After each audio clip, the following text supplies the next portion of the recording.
All right, good morning, everybody, where we are continuing our discussion on derivative and derivative properties that allow us to get around that messy and unlikable limit definition. It is the way it is. The limit definition is how the derivative works, but I don't want to do it unless a question specifically asks me to.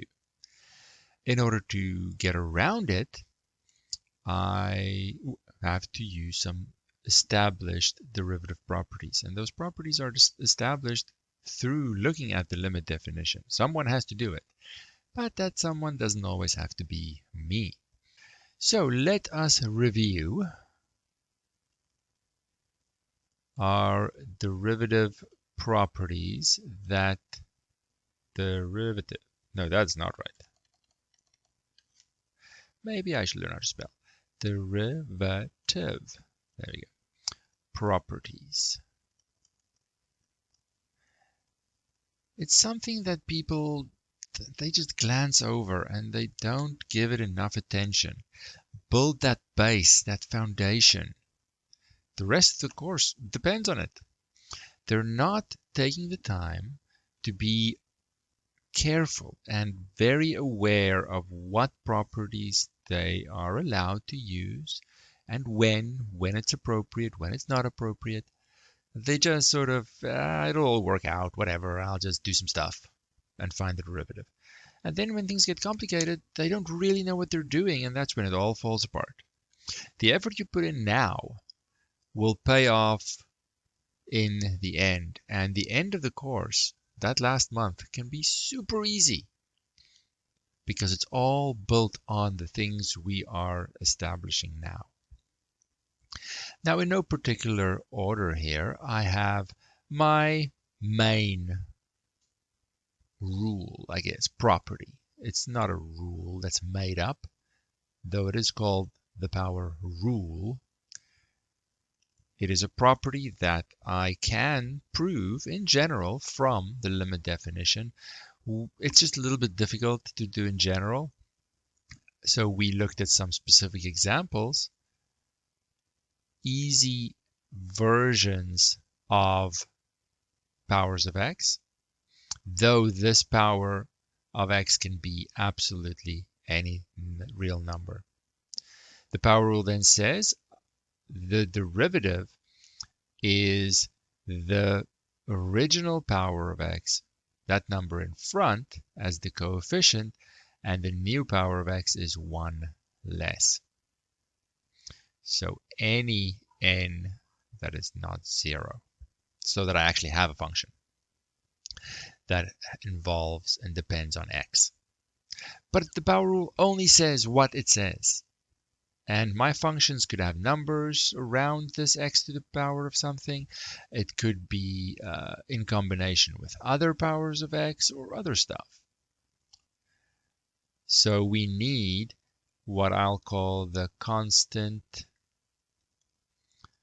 times a function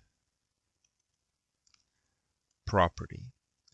I wish it had a nicer name, but no one really cared enough to name it. It's very sad. Sad property. It's very important because without it, I can't isolate the power of x to then use the power rule. It says that if I have a function, but that function is some number times the x portions, the essence of the function. There's a number that it gets multiplied by. Then it's as simple as I would like it to be, that the number can be kept in front or pulled out in front, and then I just need to look at the derivative of what I call the essence of the function. The x portion is where the function is really made. But I need it. I need this property. It should have a name. I wish it did. Then I also have this sum or difference property. Really, this is two properties in one for the plus, one for the minus, but because they look the same, people just merge them together. Technically, it's two properties, saying that if I have, let's say here, an f plus or minus a g, so my whole function is made up of different terms added or subtracted together. Then I can look at, oof, that's a wobbly D. I can look at each term separately and then add, why is everything so wobbly?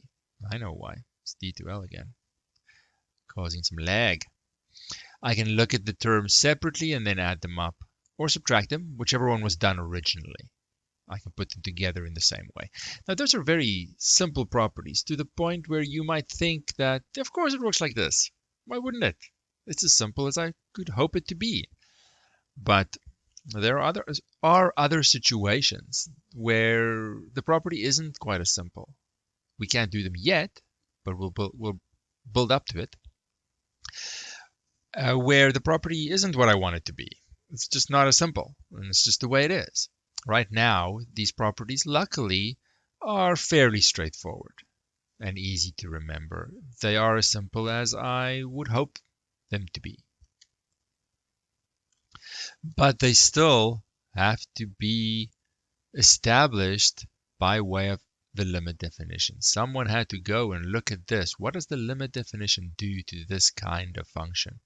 Oh, okay, it turns out to be this. Now we can sidestep the limit definition. You can't do that until someone does it. We're not obsessed with proofs. We've done this one, the constant times a function property, just to give you an idea what it's about, but you don't have to do it.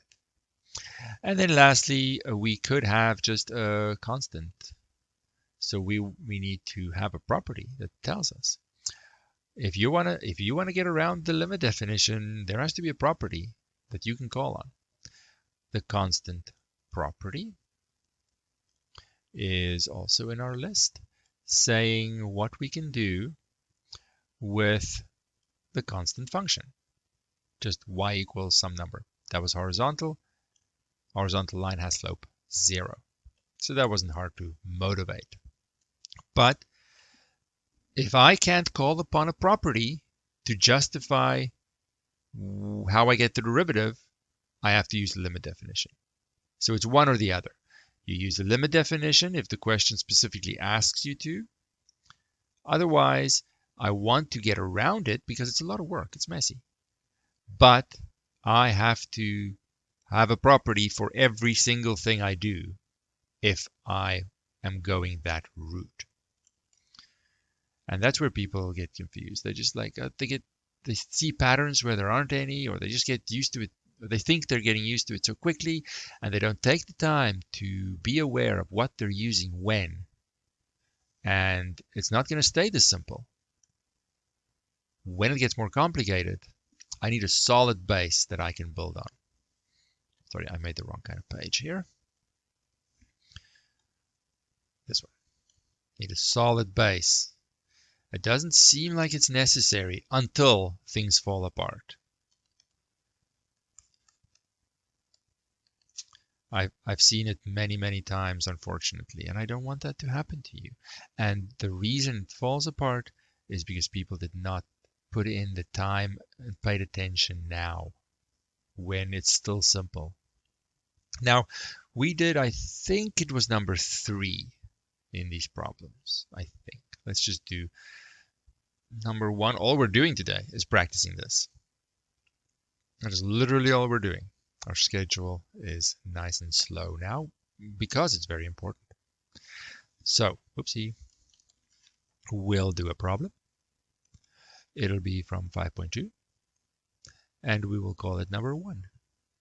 Why not? Number 1. Now, what is number 1? I am just going to move my questions to my other screen so that I can just see it, and you can just trust me that this is the function. Stupid line. Get away from me, line. Alrighty. Function is 3x squared plus 3x plus 1. Now I'm going to move it over here so I have maximum space. to write my step and say which properties I'm going to use. So I know in general, eventually, we won't have to say which property we're using every time. That's when we get used to everything and it's easier. In the beginning and today, I want to emphasize and say which property I'm using at every line. Everything I'm doing has to be justified by a property. All right, so question for you. What is the first property that must be used when I'm trying to find this derivative? I am very happy that you said power rule because we are so tempted to focus on the power rule that I absolutely agree. I want to use the power rule all the time because I see powers of x. Absolutely. But the question was, which one is first? Because the power rule says only what it says. It says nothing more than this. It says that if you're trying to find the derivative of x to the power of something, see, there's nothing else in these square brackets, then the power rule can handle it. If there's something else in the square brackets, the power rule is not ready. It might seem like a technicality, but it might seem a little silly right now because we only have 4 properties. And let's face it, the bottom 3 are not super hard. That's not going to stay like that. I want to lay that base. But obviously, you said power rule just to test everyone. That was obvious to me. Because that's how many people think. And I totally understand why. The power rule is so powerful. It's way more important than any other property. But technically, it's not. If I can't get to x to the power of n and isolate it, the power rule is not ready. It's not ready. So I need to use the sum property first, allowing me to systematically isolate and work my way towards being power rule ready. I can only emphasize the importance of these things, but there's always going to be someone out there thinking I am being silly. Believe me, I'm not. I'm trying to avoid mistakes that I see every single semester, and they're all related to not being aware of what the properties are and what I'm allowed to do and when. Okay, so now let's focus on these first two. Not side arrow, what am I doing? Let's focus on these first two because the third one is different, right? Okay, I could have done the third one next, but I'm just focusing on the first two. For those first two terms, what is the next property? And only by you attempting an answer, saying something, that's your test to see where you're at. And if you say the wrong thing, so what? Then at least we know and we can build on it. But if we never try, then we might kid ourselves and think we're ready to move on when we're actually not. We have to make those checks. Constant times a function because I know x squared is ready. It's almost there. It has a number in front of it. The constant property will come later. I just want to do one at a time to not confuse anyone. But yes, you could do them in the same line, absolutely. For now, it's our first example for the day, so I won't. So now the constant times a function property, that'll shorten like this, allows me to rewrite the derivative and isolate the power of x. I don't give them much attention because they seem to be saying exactly what I think they should say. It hardly even seems like a property. But there are other things that don't work in the way that I think is obvious. It's only because we have very limited experience. This list is very short. Okay, so now we might want to update this guy and leave the rest, leave the best for last. I just, for this first example, want to do one at a time. So constant function, 0. Whether you write the 0 or not, I don't care. Constant property. I remember in high school, we did our homework, and sometimes like this, not derivatives, but something else, something cancels and you get a 0, right? And so I wrote the 0 to show that things canceled and now they're gone. They're not actually gone, they're just 0. And my teacher saw my homework and he just snapped. No, you can't show a 0. What are you doing? Why? Why not? 0 is important. Let it have its moment in the sun. Why not? I didn't see why he freaked out. It's 0. Write it. Don't write it. I don't care. He's not happy. So now, yes, you could have merged those lines, and we'll do it in the next one, perhaps. Now we're ready for this x squared. It's isolated. It is the only thing in the square brackets.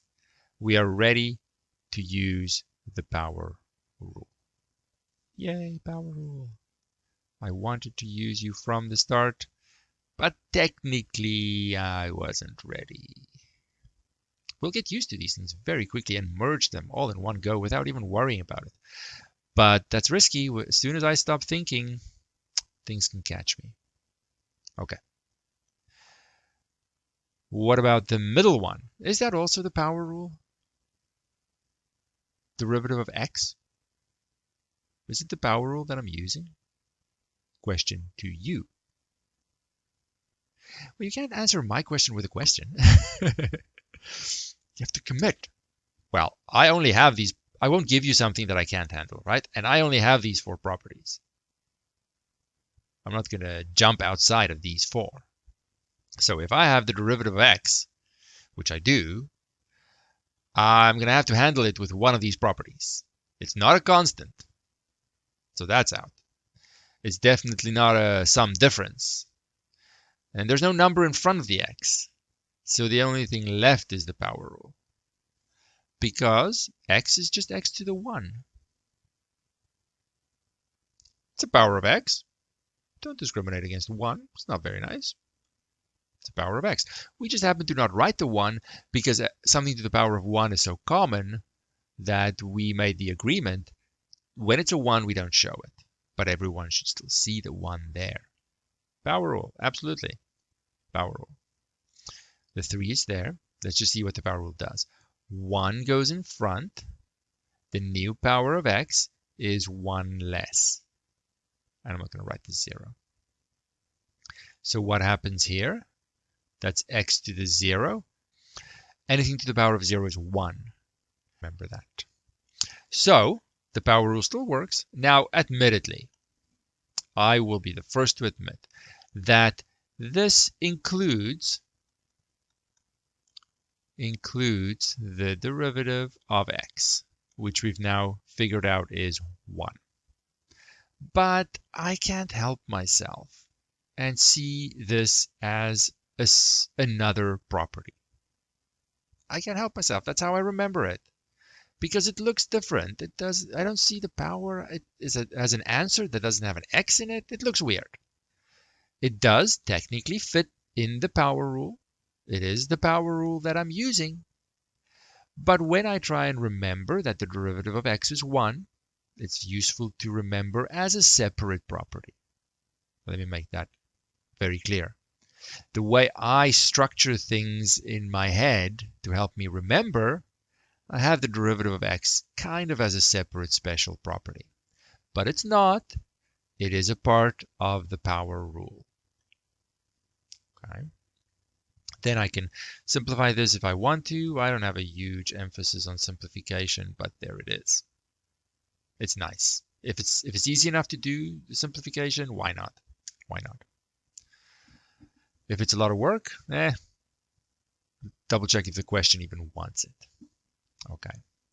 So if this takes a while, it's okay. That's why I spent the whole day on this.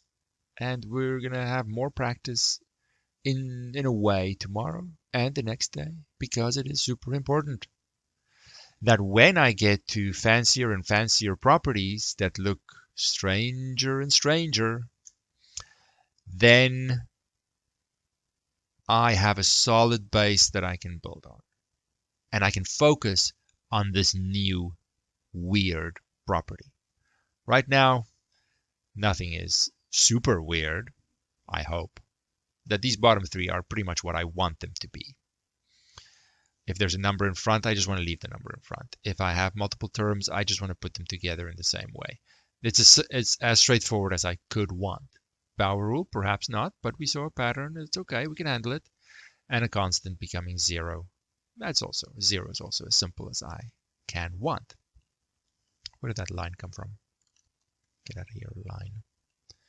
Any thoughts on that? Yeah, we'll just do more. When in doubt, more practice. It's what we're gonna do. It's the only thing that's gonna work. Why not do it?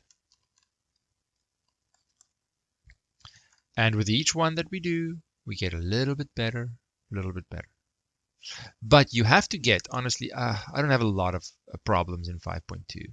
Definitely check the other resources if you need more practice. I have to get to a point where it is so straightforward. You are annoyed at having to do another question. That I have to eventually look at a problem like this and be so comfortable with everything I'm doing, every single step, that you go, of course it's the sum property. Stop annoying me with these questions. It's obvious. I've done enough of these. Of course it's the constant times a function property. I know it's a constant property. I know when the power rule can be used. It has to almost be annoying that you've done so much of these. Now that amount that you have to do is different from person to person. I don't know. It's up to you. For some, it can be 5 questions and we're done. For some, they need 20 questions. Whatever that number is for you, that gets you annoyed because things are so easy now, get to that point and you will laugh at certain points in the rest of the course. You will laugh because it's so easy. But don't do it, and it's a tough time. I'm not going to lie. It's going to be tough. If your base isn't solid, somewhere it's going to show, and that's not a good time. And I'm trying to help you and avoid that because I see it so much. Check a question here. If we do it this way, we don't have to find the limit or anything. No, the whole point is I don't want to touch that limit unless a question specifically says, like, I'm a little zoomed in here, but I'll try and find it. Unless, let me zoom out. This is way too much.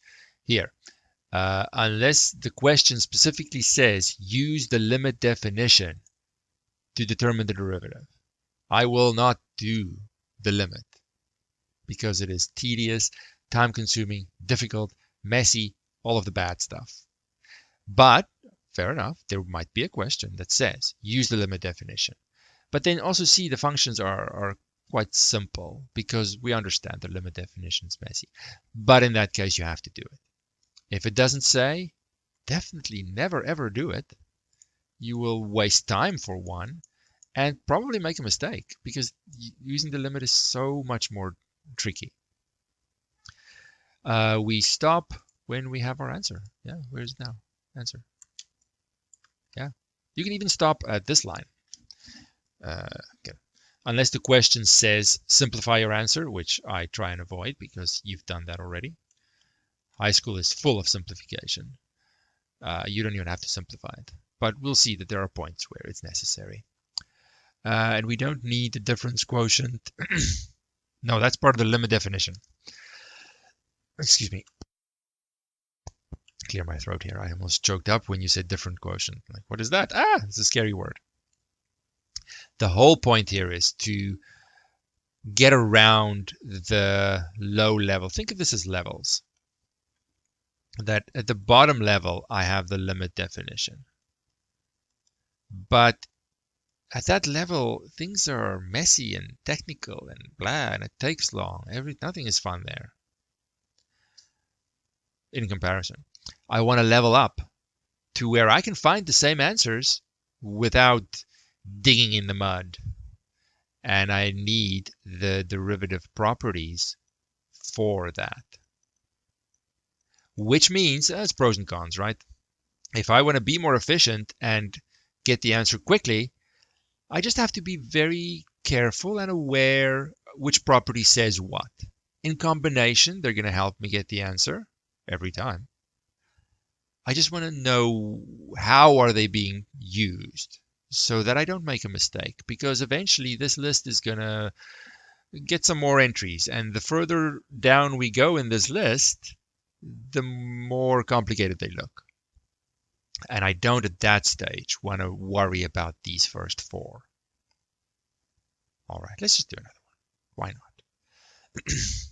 I think 2 is a little straightforward. Let's go with 4. I just need to drag it over so I can copy better. Okay, number, what was this problem? 5.2 still. We'll move on to 5.3 tomorrow. One step at a time. Maybe you need a lot of time to just get this solid. I want to give you that time. I'm just that nice. That, and I know that I cannot emphasize the importance at this stage, setting yourself up for success in the future. It happens now. I say it every semester. It's laughable, really. I say it to the point where I annoy myself. Stop saying it. But I still do. Because every time people don't take me seriously when I say this is the moment, these days set you up for an easy ride into the rest of the course. Or not. That's up to you. They don't believe me. No one ever believes me. And then a month from now, things fall apart. And I know when it happened. It happened today. Because people didn't practice. So there's a very easy recipe for success. Because everything builds on top of everything else, when something new happens, really get that solid before moving on. We have the time. Do it. Okay, first property that we're going to use is sum difference. See, it's already 2 questions in, it got better. Look at that. Didn't even take long. Now, those are technically 2 separate properties, but we merged them as one because they pretty much look the same. I'll merge them into one. There's no harm in that. So I have the first term. Notice how if I did this, that's technically not the sum difference property. That's a -1 that I put in front. That's the constant times a function property. And that's not what I'm doing right now. I'm trying to see one property at a time. So there's a fine line between the two in some cases. And squeeze in that last one like so. There we go. All right. Now, maybe I just want to see this as 5 times 1 over x squared, so that I can see that the constant times a function property is also necessary for this one as well as the first 2. So -4, the number a in this could be anything. Could be positive, negative, doesn't matter. As long as it's a number. So the -4 goes in front. I'm isolating the power of x. I know power rule is coming. I'm almost there. Isolating the x squared. Isolating the essence of the function. We see, and the transformations sort of start that idea. That if I look at the 3x squared, that is a quadratic function. That is the x squared function, essentially. It's just stretched a little bit. It doesn't change the fundamental type of function I'm working with, which is why I call it the essence of the function. The x portions tell me what the function really is. The rest of it is just transformation fluff around it, not really altering the shape of that graph fundamentally. No one really talks about the essence of the function. I don't know why. It helps a lot. And I've obviously used constant times a function throughout. It was the same property for all of them. All right. power rule time for the first one for sure. Whoops, rule. -4 stays in front. The 5 goes in front of the x, and the new power is 4. 3 is already in front. The 2 goes down. New power of x is 1. Write the 1 there if you want to. But because it's a 1, you don't have to. I'm not going to, because it looks weird. Is that last term ready for the power rule? Not really, no. Yeah. It doesn't look like the power rule wants it to look. But there's no other property. So I might want to, let's maybe some arrows there.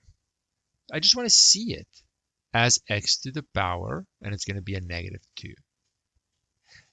Make it easy for yourself. Don't try and, I see people.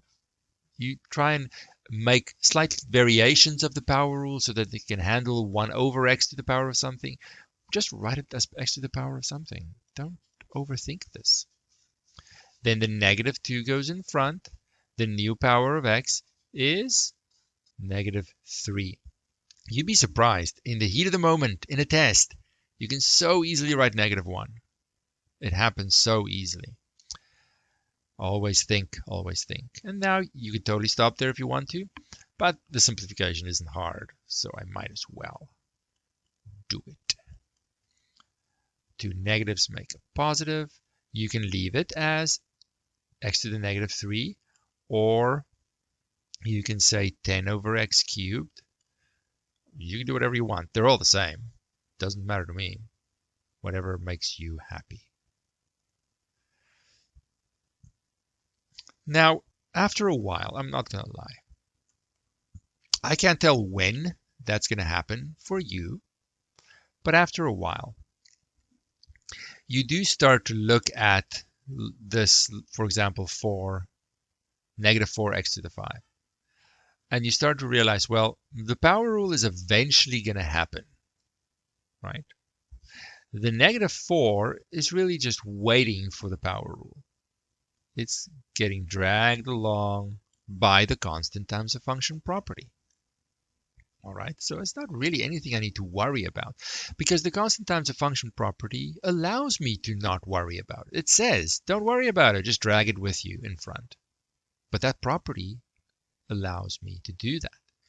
Then finally, when I've isolated the power of x, and the power rule is applied, I know the power of x is going to go in front and essentially, in simplification, merge with the constant, with the coefficient. And because this is going to happen every single time, it happened with the 3x squared. The 3 is going to wait,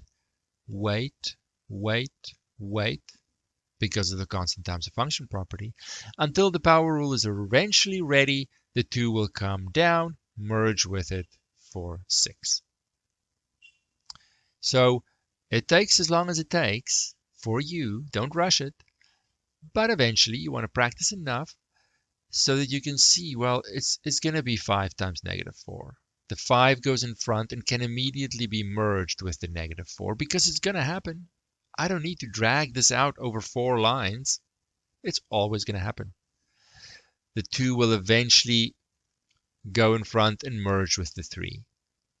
And once I'm ready, and you'll know when you're ready, you can do that right away. Right away. Now, so I could, after a while, I just have to read the question. If the question wants me to pull this apart and say every property I'm using, then yeah, do that. But if I just want to find the derivative, just find the derivative. You don't get any extra marks for saying every property. If the question doesn't say, you have to do that. And you just want to find it. Let me just copy it again here. What was it? -4x to the 5 plus 3x squared minus 5 over x squared. And I just want to find it. Let's suppose that's my goal. Then I can say, well, I've seen this now thousands of times. And I can merge it and say -20x to the 4. But be sure that you are ready for it. Some people could be ready now. Some people will take 10 more practice questions in the detailed way before they're ready. There's nothing wrong with that. What is wrong is when you rush it and you're not actually ready, meaning you don't really understand. Things are going to fall apart. Do it when you're ready. And if you're never ready, that's also okay.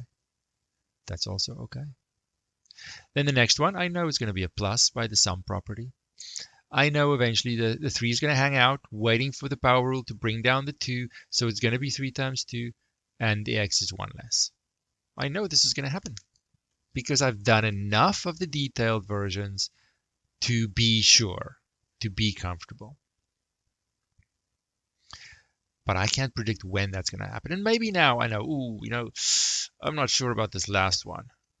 I know by the difference property, I still have to find the derivative of that last term. But to me, at this stage maybe, this looks a little, I'm not sure. Not as comfortable as I was with the first 2. So I'm still showing myself and reminding myself that I have to still look at the derivative of this guy. I wasn't sure to do it in my head. I wasn't comfortable. Then don't do it. It's fine. This just means I still have to do it. So I'm finished with the first 2 that I did feel comfortable with, perhaps. And now this one I'm not quite sure. So now let's take our time, perhaps, and make sure. And now I see, okay, well, it's 5 times 1 over x squared, which is x to the negative 2. Okay, now it looks a little better. Okay, now I'm sure. I wasn't sure in the beginning. I just wanted to pause and be sure. Okay, now I can look at it. When I'm done with the other 2, they're not distracting me anymore. I can now focus on this last one that I have to do. And now see, okay, well, it's minus, because this minus. I know the negative 2 is going to come down with the same argument as before and merge with the 5. So I'm going to get a negative 10. And x is going to be 1 less, like that. And then you can simplify this if you want to. Please, for the love of all things, use brackets to make it clear. It's when people write things like that and they write a little dot there, but the dot is so soft, so faint, they can't even see the dot. Now I don't know what is happening here. There has to be something here. Some symbol needs to be put between those 2. People love their dots, and I don't know why. Put brackets. There's no confusion anymore. Now you can stop there if you want to. Just like, I'm lazy. I don't want to simplify. I spent my whole high school simplifying. I'm done. That's fine. I have no need to simplify. But if you want to, you are welcome to. I don't really care moving the x to the bottom. It serves no purpose for me personally. So I don't know where you are in your progression. I don't know. I'm just giving you options. So I do have to pay close attention to what the question is asking. If the question says use the limit definition, I have no choice. But it's going to keep the function simple. It's not going to take this function and say use the limit definition. It'll take me like an hour. It's not appropriate. It's okay. If the question says find the derivative, but state the property that you're using on each line, then you have to do it that way. If it just says find the derivative, then do it however you want. Show as much or as little detail. It's up to you. Now, so for example, we'll just scan ahead at problem 5.3. I'm not doing 5.3 yet.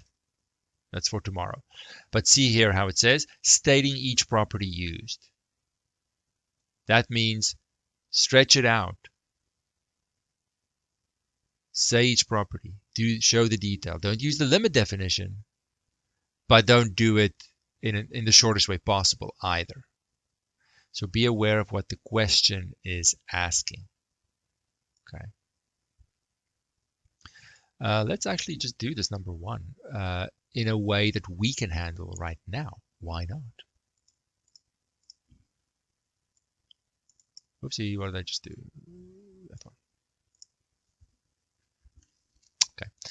I don't know if I should. No, maybe not. Let's not do that. I have more than enough time tomorrow. Never mind. Let's just practice some more. I'm just excited. I want to get it. Go to the next portion, but we might not be ready. Let's see. Let's do number 5. Yeah, let's do it. That means I'm in the wrong page style, isn't it? Yeah.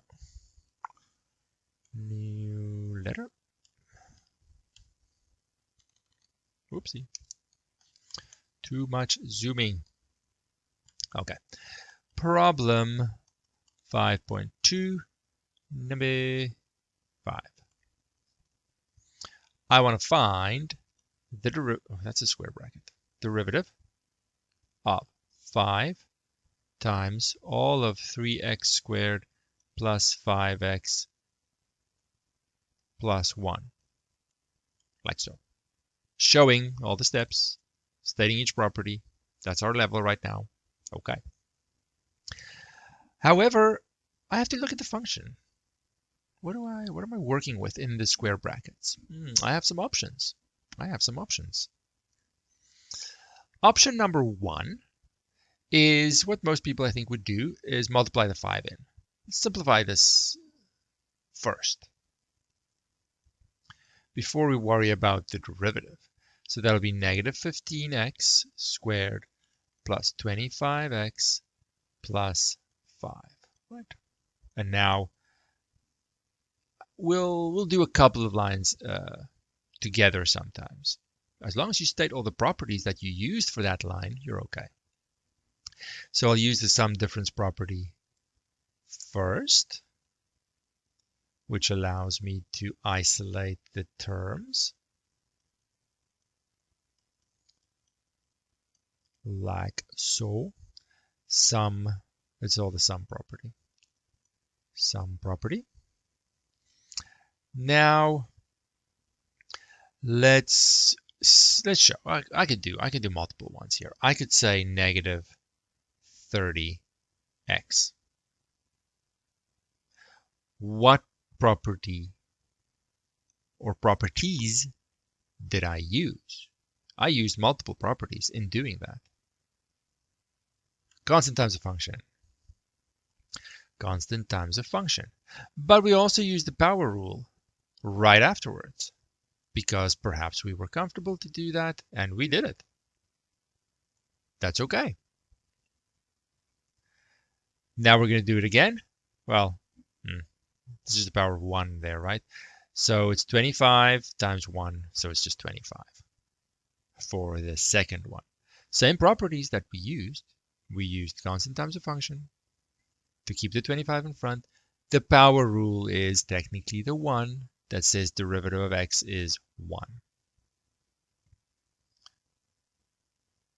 And then we can address the derivative of 5 as well, being 0. So I have to add another property here that I used for that line. That's okay. Constant property as well. And I'm not going to bother simplifying that any further. Give 0 his moment in the sun. So I could slowly cross over. Yes, still write all the properties. List them on the side. But start merging lines together as it naturally gets comfortable to do so. You decide. Don't rush it because you don't want to do more practice. If you'll know if you're ready to do it and merge stuff and do it quicker, then it'll happen naturally. Yeah, right. Let me know if you have any questions on what we've done so far. It's ultimately up to you to establish your base in a nice solid way so that when we build on it, everything will continue to go well. Otherwise, we will continue this tomorrow. Until then.